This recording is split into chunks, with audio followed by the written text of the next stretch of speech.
Kill the coverage and then watch how quickly they forget the same issues people said that we cannot neglect. Woo! What's going on, ladies and gentlemen? This is the Sexual Intellectual Podcast. Believe it or not, we're back. Happy New Year to everybody, and thank you if you made it to the new year with me. If you're new here, hello, hola, welcome. Man, so much has happened since I potted way too long ago. And so, unfortunately, you're going to have to listen and not judge. But I'm not going to talk about any of that stuff. Too long has passed. And so I think at this point it's best to move forward. New year, new topics. So let's get right back to what we always do up here. You know what I'm saying? Well, you know, up here, we always talk about dating and dating trends and things of that nature. And as we go into the new year, some of you might be looking for new love or new ways to find love, new ways to enhance your dating experience. And so what we have here, folks, is a little something, something. Let me get my phone out the screen there. And this is from Business Insider. This is actually released the day after Christmas. And something that may be helpful for y'all. I don't know. Let's see. And it says here, 3 tips to improve any dating app profile from a former Hinge employee who charges $95 to revamp theirs. Who charges people $95 to revamp theirs. So if you are looking to revamp your profile, she charges $95. But she's got some tips for you / us? ? So, here we go. It says, Ilana Dunn knows dating, and she agrees that it's rough out there. Dunn, 30, used to be the lead content creator for Hinge. Who knew Hinge had a content creator? Bum, bum, bum. A dating app with about 20 million users. Now, she hosts a podcast, Seeing Other People, which is about dating in the digital age. She did not pay me. This is not an ad. It recently hit. All right, we didn't need to talk about that. Let's get to the stuff. In recent years, fans of her podcast have reached out for help with their profiles. Dunn began charging $95 to revamp them, helping clients select the best photos and prompts and curate how they share their story of who they are. Dunn shared her top 3 tips to improve any dating profile. Number 1, choose photos that show you doing what you love. Dunn said some daters fall prey to an obvious impulse. They only select photos in which they think they look their best. Number 2, weave an easy date idea into your profile. It says a common complaint from dating app users is that conversations rarely translate into real life meetups. This year, Hinge added a feature that blocks users from matching with new people if they have 8 unanswered matches.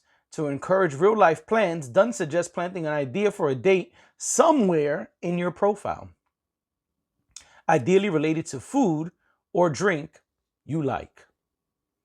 That's easy. Number 3, put one of your answers to a prompt in list form.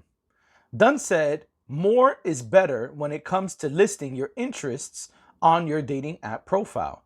You never know what word or phrase might pique the interest of a potential match. So put it all out there, she added. And so there's more. If y'all want to read it, y'all could go find this article on Business Insider. I just thought that it was interesting that, 1, an employee from Hinge was doing this, ex-employee from Hinge. 2, she's charging people to revamp their profile. Super smart. And 3, that, there were some tips out there that may be helpful to the good folks on the dating apps. And I got to be honest, I never thought to do pictures of something of something I love doing. It's really interesting. So, like, I got to put a picture of me potting up there. It's wild. All right. Well, that's that. Now we move on to something a little wild.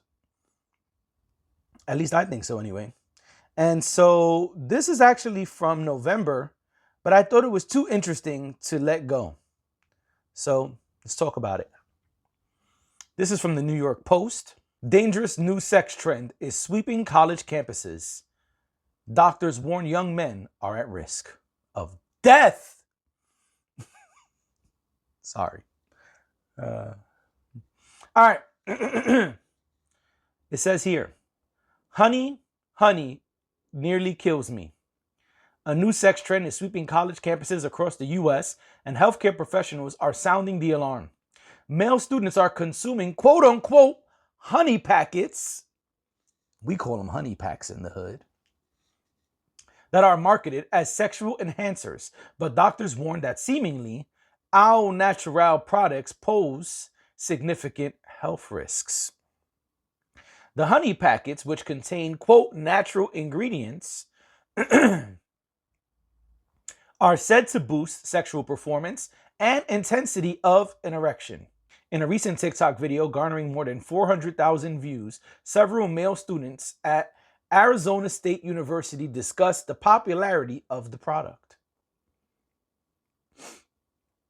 However, according to USA Today, investigations have found that many of these packets contain hidden pharmaceutical drugs, specifically the same active ingredient found in Cialis and Viagra, FDA-approved medications for erectile dysfunction. These drugs, such as sildenafil, can cause dangerous side effects, including sudden blood pressure spikes, chest pain, vision changes, and even heart attacks. The troubling part is that the honey packets are not regulated by the FDA because they are categorized as a dietary supplement, and so their contents are not reviewed before reaching the market. That's gangster. Dr. Jesse Mills, a clinical professor and director of the men's clinic at UCLA, expressed his concerns, noting that college students can purchase these packets without knowing what's inside. Quote, it's crazy. You can go to any liquor store and truck stop and buy a honey packet, and you have no idea what's in there, Mills told USA Today. I'm not smirking because of the information. I'm smirking because they are saying packet, and sure, it's right. But hearing them say the full word when we never say it where I'm from is funny. I've actually never heard it called a honey packet before reading this article to y'all. It said the lack of oversight creates an environment where dangerous products can easily reach consumers. Doctors are particularly worried about the combination of these honey packets with alcohol, a common scenario at college parties. Dr. Pete Leone, a professor at the University of North Carolina, cautioned that this mix could lead to severe drops in blood pressure, dizziness, or fainting. Quote, I would worry about kids dropping their blood pressure, having issues, and passing out getting dizzy, he said. The trend points to a deeper issue with hookup culture. The trend points to a deeper issue with hookup culture where the focus is less on sexual health and more on performance and comparison with past partners. Okay, that part I kind of agree with. It is dangerous when you're not thinking about health, and you should never really be focused on comparing to someone else's past partners. Just focus on having a good experience with you and your partner, and aiming to please usually helps. Anyway, experts argue while seeking more pleasurable sexual experience is not inherently bad, these unregulated supplements are unsafe and a shortcut. Dr. Mills added that many men, Dr. Mills added that many men using the packets are not addressing the sexual dysfunction, but rather internal competition about performance, which often has little to do with actual health needs. That's true. All right, let's get to the stats here because there's plenty more here that y'all can read. But it says here, many college-age men are taking these supplements to boost their performance, often driven by sexual pressure or anxiety, but only about 5% of men in their 20s are diagnosed with ED. Basically, these kids don't need these things. There you go, folks. Honey packets. packets, not packs, packets. All right, I'm being silly. I'm sorry. All right. Well, from there, we go to our term of the week. We've covered dating, we've covered sex. Now we go to our term of the week. But actually, fooled ya. We're going back to dating. For our term of the week, this week, our term of the week is throning. Dramatic pause. All right, here we go to Yahoo Finance. It says throning. Throning is the new Gen Z trend in the dating pool. What it means and how to protect yourself financially. Look at how dating made it to Yahoo Finance. Ain't that fly? So interesting.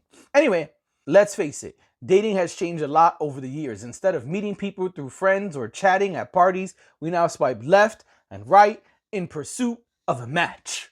And while dating apps have changed the game, what certain people look for in their suitors may not have changed much at all. Take throning, for example, a term that's lately become popular on social media. Throning is a new name for an age-old practice. Dating someone who's, quote, out of your league in an attempt to prove your own reputation.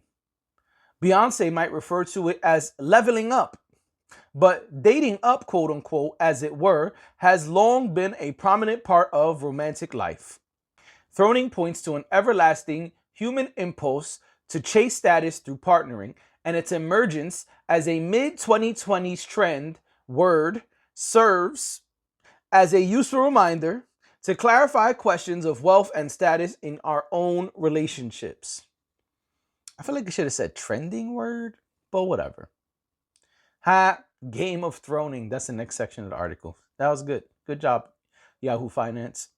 According to the American Association for the Advancement of Science, both men and women tend to pursue partners who are on average 25% more desirable than themselves.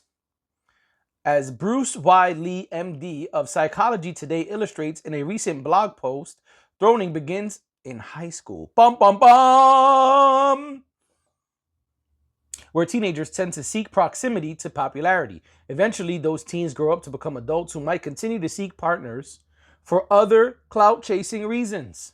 Quote, throning can continue, rewind that.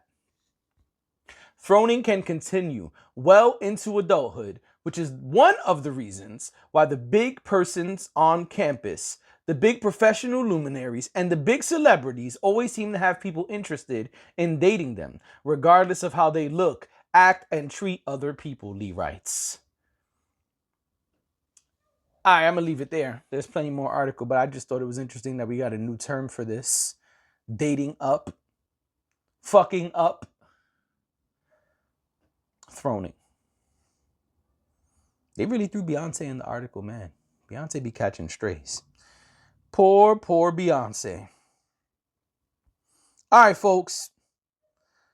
Now it's time for our Quickie segment. Before we start the Quickies, I'd like to take a pause for just a moment. As you probably know, it is everywhere that the fires in LA are destroying lots and lots of land at a rapid rate. And so I just would like to send my condolences out to everyone in LA, everyone affected by these massive fires. There are stats and charts coming out about it, updates by the minute. And it's a sad state of affairs. More land than the amount of acres in Manhattan, in New York City. What most of you probably believe is New York City if you're not from New York City. But more than the body of land that equals Manhattan has been burned down in LA. Lots and acres of land. It's a sad state of affairs. And so I just wanted to send some well wishes and condolences to everyone in LA who's affected by this. And I do think one thing that is good is that the government is supposed to be covering, according to Biden, the federal government will cover 100% of the damage done in the next 180 days or something like that. And so that's pretty fly. There are people upset about that.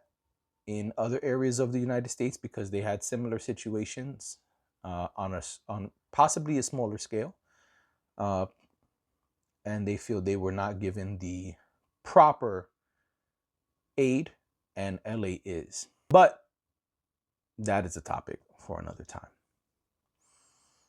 All right, we move on to the quickie segment. And speaking of New York, in New York, there is something called congestion pricing happening. And lots of people feel a way about it. But there's actually something in the quickie segment that I thought was even more interesting than just covering the congestion pricing. So here we go. Again, we go to the New York Post. This says, quote, greedy, quote unquote, Uber using congestion pricing tolls to slash driver wages on top of adding a $1.50 surcharge for customers. Just a little bit here and then we out. You know how the quickie segment goes. It says Uber is taking its drivers for a ride. The ride-hailing giant, a major cause of NYC's gridlock streets and among the biggest supporters and beneficiaries of Governor Hochul's congestion pricing scheme, is slashing drivers' wages on trips between New Jersey and the Big Apple while passing off a new $1.50 surcharge on these trips to customers, the Post has learned. Uber previously credited its 80,000 plus New York and New Jersey drivers $20 for trips between NYC and the Garden State to help compensate for tolls, gas, and other expenses. That's it, folks. That's all we got. Y'all could go look it up. I just thought that was interesting that Uber decided to do that to its customers. I think that's pretty foul. Next on the quickie segment, we head to The Guardian. And The Guardian has a little something I thought I'd like to share with y'all. If you did not already know about the massive amounts of money that Biden administration has given the UK, well, folks, we're not done yet. Here we go. Biden administration gives $500 million to UK in final military aid package. U.S. Defense Secretary says Ukraine's fight matters to all when revealing aid bundle days before Trump's return. The Biden administration has given its final injection of military support, unveiling $500 million weapons package just days before Trump's return to the White House threatens to upend Western backing. Yep. There you go, folks. 500 mil.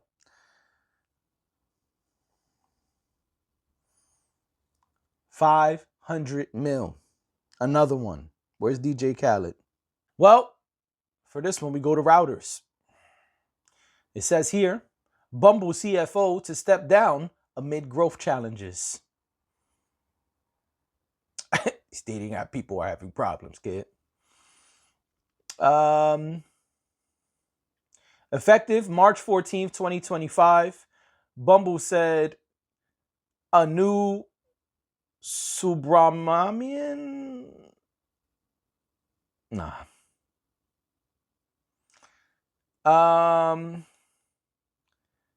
Subramanian. I am destroying this guy's name and I apologize. But Anu, who joined the dating app operator as CFO in 2020, played a key role in the company's initial public offering in 2021. Bumble has begun searching for their successor.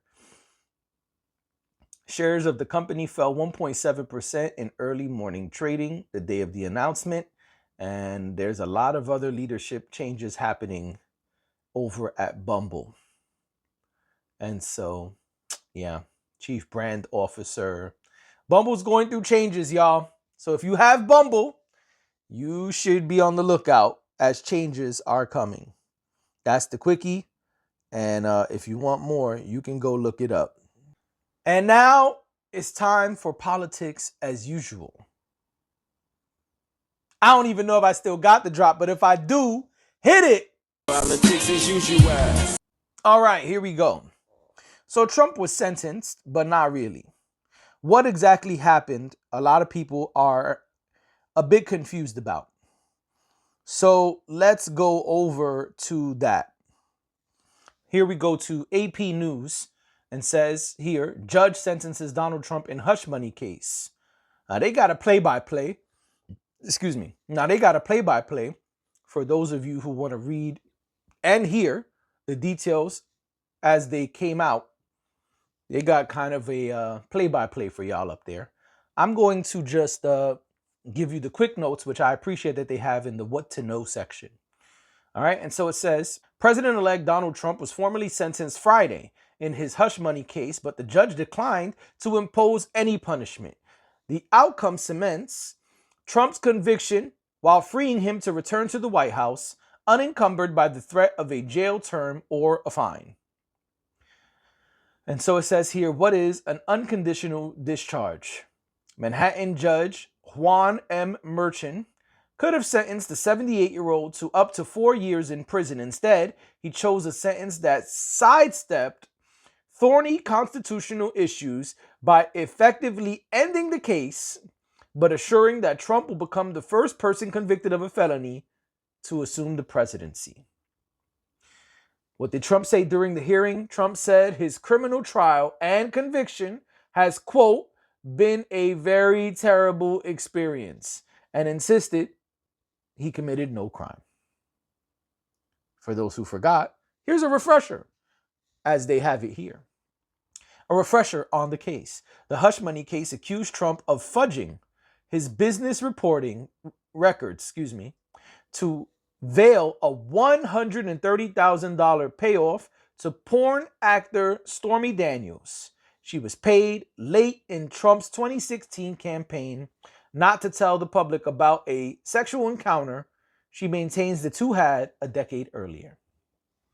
So, yes, he was convicted, and the sentencing was just to put the stamp of him being a felon, but no time, no fines. And so there you have it. We're almost out of time here. You know, I like to keep these short and sweet for y'all. And so let's keep it on Trump. Trump and Obama were at Jimmy Carter's funeral. They're at Jimmy Carter's funeral among 3 other presidents. There were 5 presidents, 5 steps, 5 presidents at Jimmy Carter's funeral. And Trump and Obama were there, sitting next to each other. And there was a little whisper session. And there were some laughs exchanged. And people were shocked. People were in awe at the fact that these two sworn enemies were laughing together. Number 1, they are not sworn enemies. You have been fooled. Number 2, this is what politicians do. Politicians, they rub shoulders, they rub elbows, whatever y'all want to call it. They're homies. They may not be homies in the sense that they chill all the time, but they have mutual interests in various places, mutual friends in various places. They are beyond cordial. And so if you are one of the people up in arms about the fact that, oh my God, poor Obama, he had to deal with Trump and his nonsense during the funeral. He couldn't even enjoy the funeral. He couldn't even just be there and do what he needed to do. I'm here to tell you it's a farce. You've been bamboozled. They're homies. And I'm using the term homies as a loose term here, but they're not sworn enemies is my point. And exchanging laughs is not foreign to them, as you can look up plenty of pictures of multiple politicians who were quote unquote sworn enemies chilling together at various functions. I'm not saying they're best friends like people say Hov and Diddy are, but I'm saying that they have a relationship beyond presidential campaign runs. And so, that's it for today, folks. That's where we're going to leave it. I actually had a couple more topics I wanted to get to, but no need to make this longer than it needs to be. So we're going to leave it here. And, I just want to say thank you for those who made it to this new year with me. I will be honest before I go and say I did not put out as many episodes in 2024 as I would have liked. And the aim this year is to put out a lot more episodes than last year. And so hopefully you stick around, and hopefully I can continue to crank out episodes at a better rate. And I hope you enjoyed this. Hope you found it educational. I'm out. I will see y'all real soon.